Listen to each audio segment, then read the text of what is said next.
Well, this one's a little bit odd, right? Because um it's the third part of a trilogy.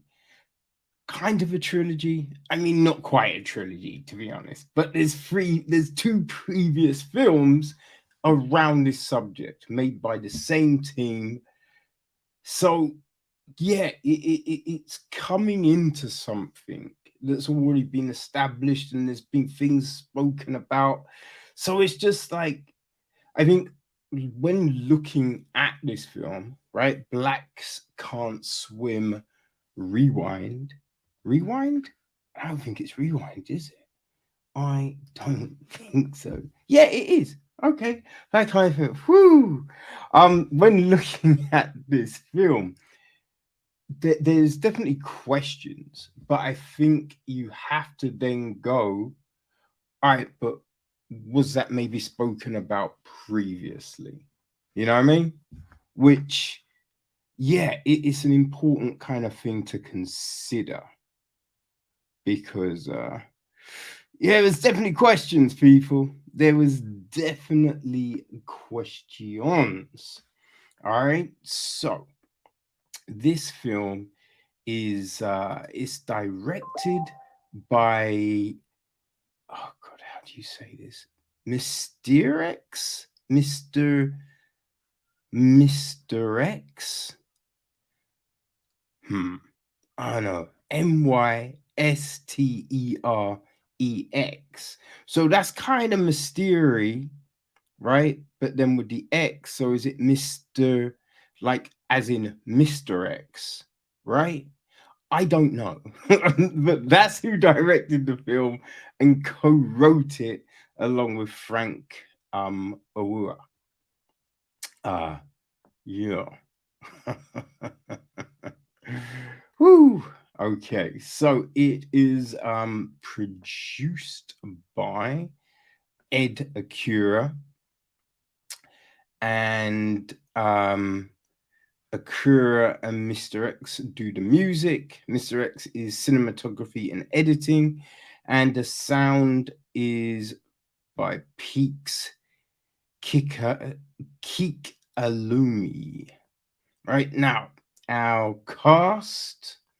Well, we have. I mean, there's a lot of people up in this film, man. Whew, there is a lot of people. But I suppose we start with Tyra, who is played by Tyra Ifill. Um, there's Javell, played by Javell Grant. We've got Say So, played by Smokey Boy Say So, right? Zoe, played by Candice Desiree. Um, Frank is played by Ed Accura, which I don't know. It seems a bit weird when in the film he's Frank Accura, but he's Ed Accura. I don't know. I don't know, people. Um, we got Doltz played by Barnabas Adelusi. Mia Bahana is played by Nicole J. McKenzie. Nadine is played by Zyra-Lei Awua. Um, we have got Kenny played by Dalvin Tad. Uh, there is Anne played by Anne Chabol Andre. Lolly played by Lalita Awa. Got Vian played by Nam Kapila. Carl played by Carl Wilson. Um, Diane played by Diane D. De Silva. And there's a lot of then people that are being interviewed. So we got Joyce Usi. We have got Judith Jacob. There is Susanna Fataki, Pauline Alexander, There's a few others, and we've also got, you know, England swimmer Alice Deering in the piece playing herself. Okay, so the gist of the film is is this: Blacks Can't Swim Rewind follows two separate stories of both a 15-year-old boy and a girl, respectively.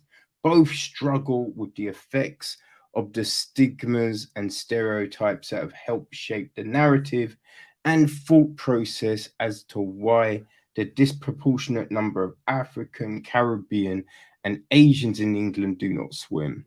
Javell is a 15-year-old boy from a low socio-economic background, struggling with general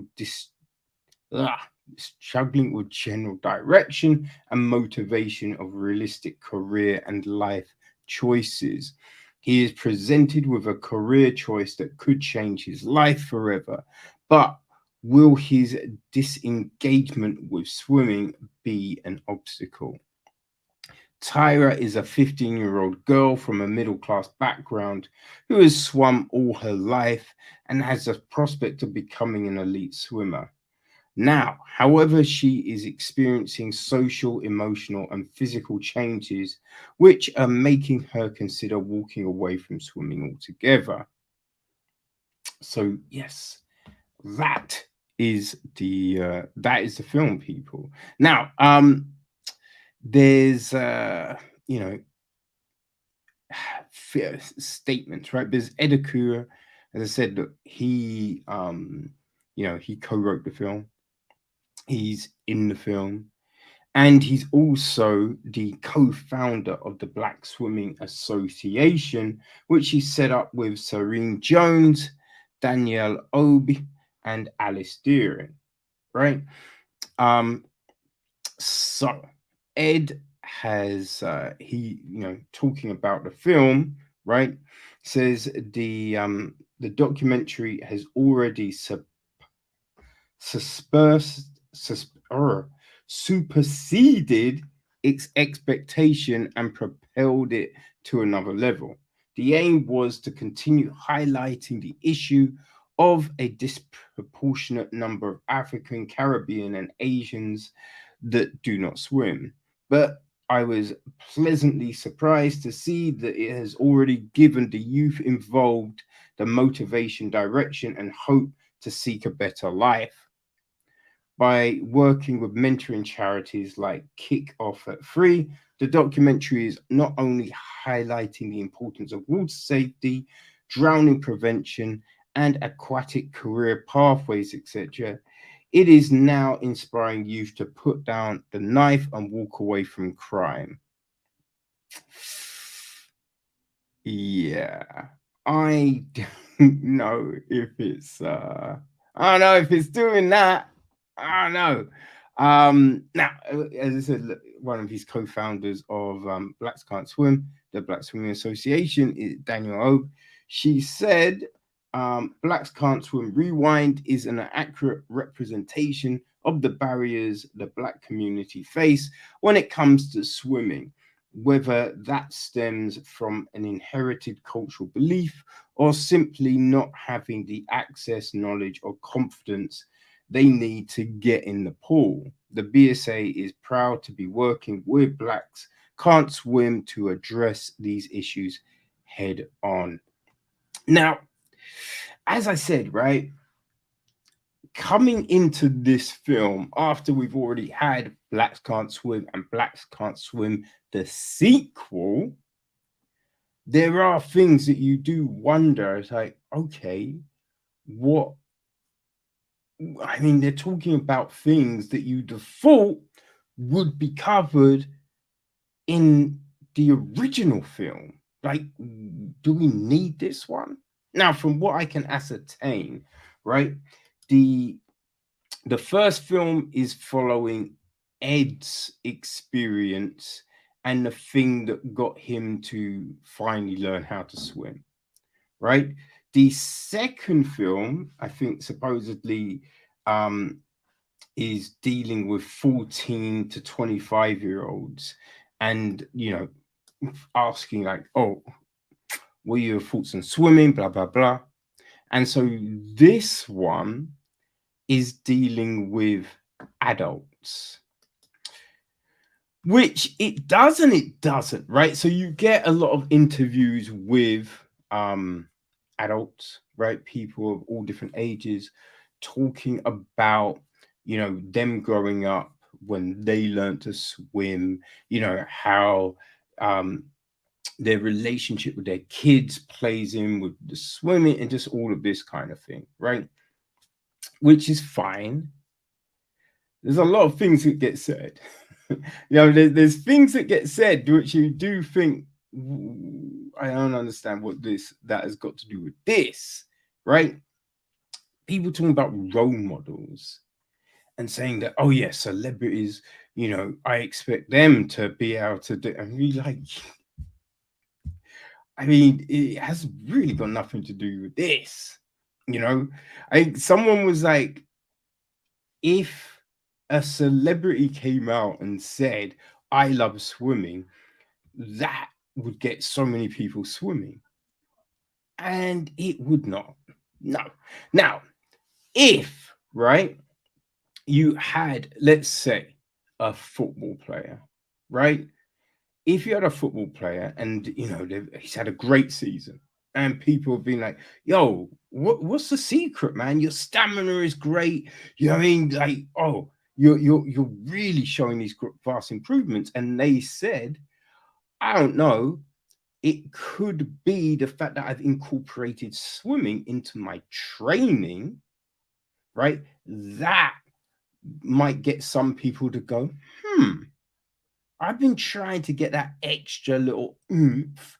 Maybe I will try. See that, but it's not a case of you should swim. Be like, you know what? They're right. I'm gonna swim. You know what I mean? That's just fucking crazy. It's all around behavioral change. Behavioral change doesn't come like that. It's a process, right?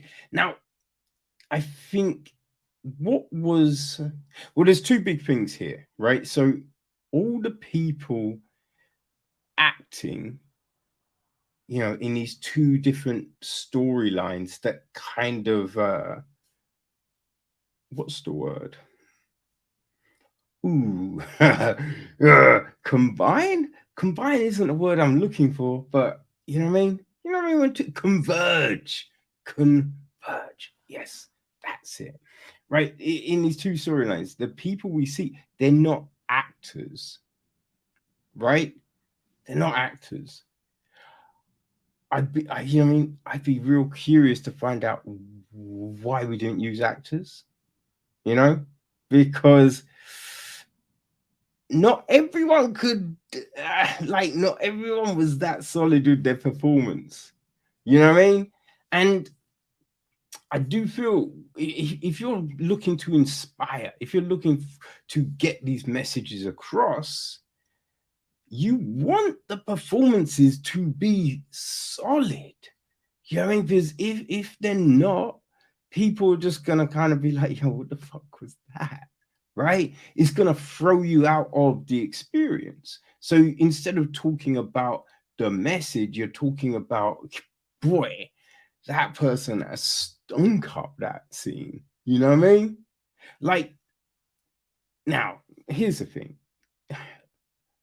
It's always props to people for doing something, trying something, right? Stepping out of your comfort zone. And I would probably say that I would definitely say some of this is down to, the direction they were given. But it's like Javell. He's grinning in every fucking scene. And it's just like, why are you grinning all the time? Like, it makes no, people are supposed to try and have this, serious conversation, and he's just got this big grin on his face. And, like, look, you're hanging out with your boys. Someone be like, what the fuck is wrong with you? I'm trying to tell you this serious thing. And what, you think it's funny, motherfucker? Like, someone will say something. It makes no sense. You know what I mean? It makes no sense. Like all the interactions did come off crazy wooden. Like nothing had a flow to it that, you know, look, you're trying to, from, you know, what I can ascertain, that they're taking supposedly, you know, real life experiences and recreating them, right? But yeah, when everything comes off just really wooden, it creates a barrier for you to really connect with what we're seeing, you know? Like, I think because we hear it a lot throughout, like swimming is a life skill. Now, swimming, yeah, it is something that can, you know, enrich your life, right? If you like going on beach holidays, right? Being able to swim means you can go into the sea, you can go in the pool, you can add to your enjoyment. You know, what I mean? Especially when it's fucking baking hot and you want to cool down, right? Jump in the water. So you have that. Or if you have, you know, say kids or you just a friend and they're in trouble, you could help technically. Though, right, they always say don't, right, seek a professional, right, a lifeguard. Because if you're not a strong swimmer, swimming out to help someone, you're probably both going to drown. Let's be honest, right? But I think one of the big things is, right, not if you don't want to swim, you don't have to swim, right? If you're afraid of water, fine. It's fine. Just as long as you don't try and put yourself in danger and get in water and be stupid about it. But you don't have to swim. So when we're following these storylines, when Tyra is like, I don't want to swim anymore, at no point did any, like, the parents actually go, all right, you know, you, it seems like you've been enjoying swimming.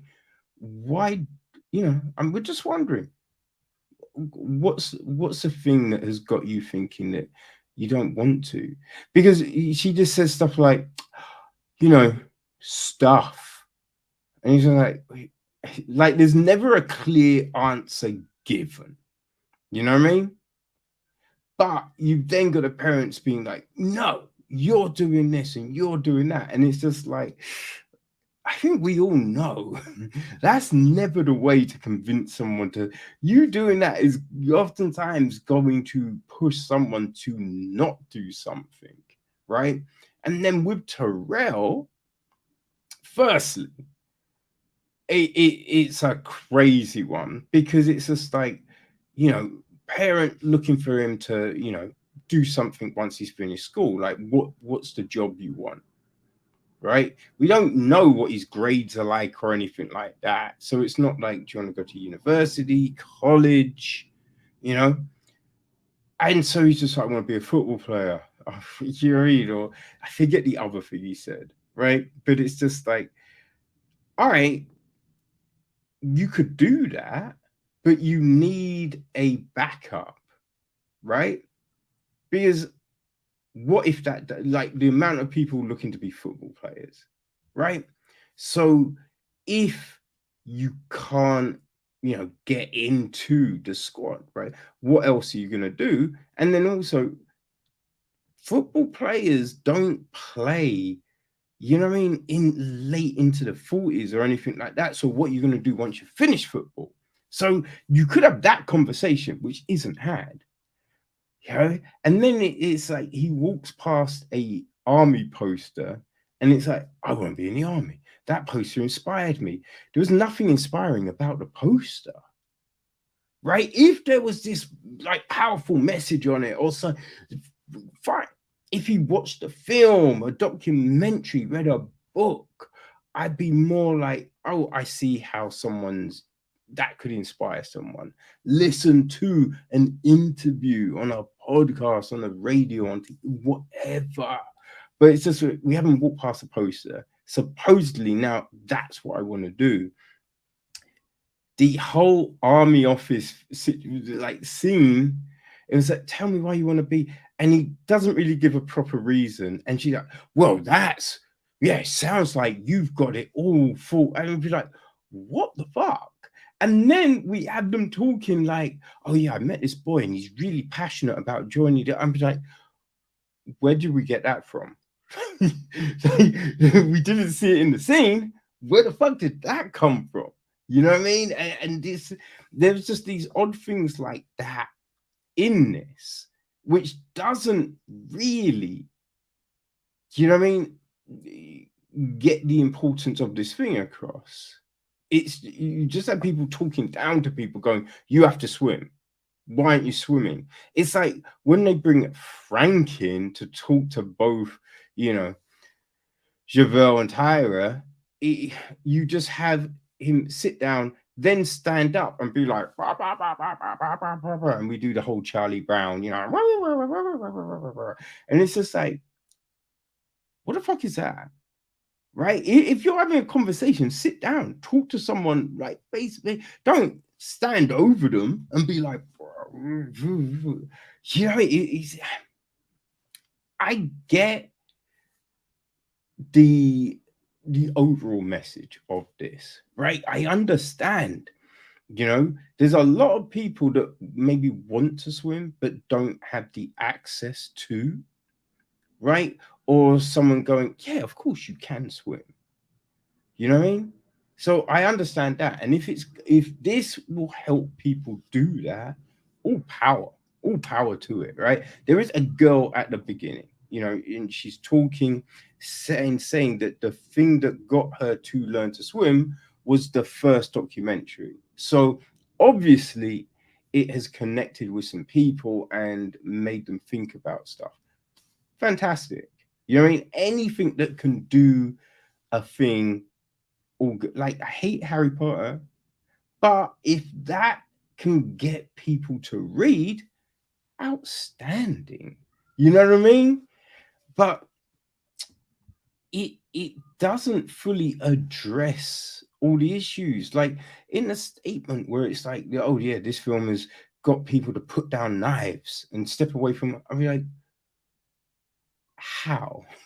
Like, we see this one weird little incident which seemed real out of place, with Javell walking in and these two kids having a row with him, but at no point did anyone pull a knife out, right? And it was just a weird scene. It felt like out of nowhere. You know what I mean?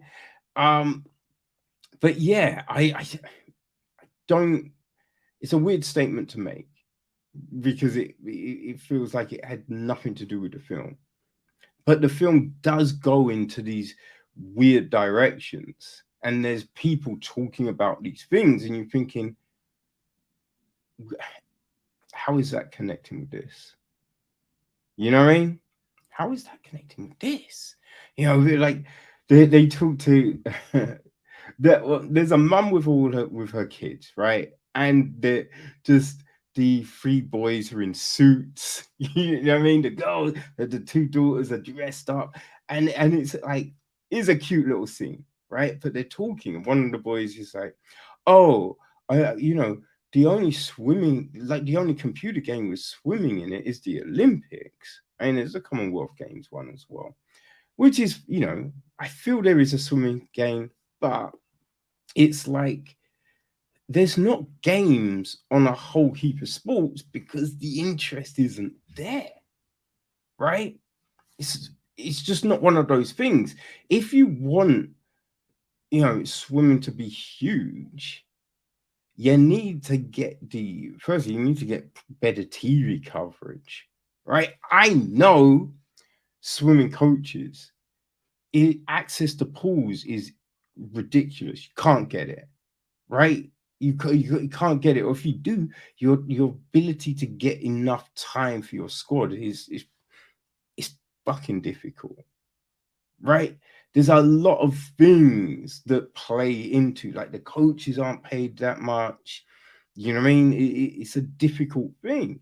So there's so much that would need to change to elevate swimming to a level of some of these other sports. You know, it's just what it is. But yeah, I kind of felt that, look, there is a valuable message here. It does get muddied with all this other stuff that's in there, right? But hey, if you've enjoyed the other films in this series, you know, Blacks Can't Swim and Blacks Can't Swim the sequel, you know, then maybe you want to give this one a look, right? So yeah, I will say one last thing. Having a swimming birthday party where there's a load of food and a load of alcohol, maybe not the thing, right? Maybe not the thing. You're always told you're meant to wait an hour after eating before you can swim. So it was a weird one. That was a weird one. But yeah, anyway, people, Blaz Can't Swim. It will be available, you know, on all your favorite VOD spots. So yeah, it's out on the 4th of July. So yeah, as I said, look, if you enjoyed the previous ones, then this could be something you want to check out as well. Okay.